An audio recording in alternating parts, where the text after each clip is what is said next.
Hello everyone, কেমন আছো তোমরা সবাই? সিংহ রেসিপিতে তোমাদেরকে স্বাগত জানাই। এদিন তোমাদেরকে বলেইছিলাম যে আমার শরীরটা ভালো নেই, তবে আজ ঠিক হতে ভাবলাম তোমাদের সাথে একটা ছোট্ট মিনি ব্লগ শেয়ার করি। এখন বাজে বিকেল 5টা, আর এই যে আমি 1 কাপ চা আর তার সাথে চানাচুর নিয়ে বসে পড়েছি। চানাচুরটা তাড়াতাড়ি শেষ করে আমি আর দিদি আজকে বানাবো পাস্তা। দিদির যেহেতু স্টুডেন্টরা এসেছে, তাই আমি ভাবলাম আমি একটু পেঁয়াজগুলো কেটে দিই। তার উপর আজকে মায়ের শরীরটাও ভালো না। খুবই সাবধানের সাথে আস্তে আস্তে আমি এখানে সব পেঁয়াজগুলো কেটে নিয়েছি। তবে পেঁয়াজ কাটা তো হয়ে গেছে, কিন্তু এবার এগুলোকে ধুয়ে নিতে হবে। পেঁয়াজগুলো ভালো করে ধোয়ার পর আমি এদিকে টমেটোগুলো কেটে নিলাম। টমেটোগুলো কাটার পর এরপর কেটে নেব রসুন। একটু ভুল করে ফেলেছি, সেটা তোমরা কমেন্টে বলো।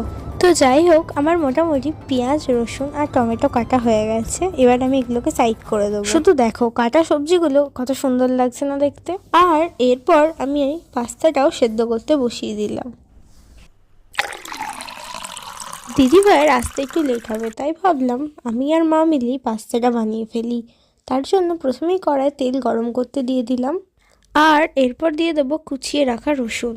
রসুনগুলো ভালো করে ভাজা হয়ে গেলে এতে দিয়ে দেবো কুচিয়ে রাখা পেঁয়াজ। পেঁয়াজগুলোকে হালকা আঁচে ভেজে নেবো। পেঁয়াজগুলো ভাজা হয়ে যাওয়ার পর আমি টমেটো দিয়ে দিয়েছি, আর এবার টমেটোগুলোকেও ভালো করে ভেজে নেবো। আর তারপর দিয়ে দেবো পরিমাণ মতো নুন।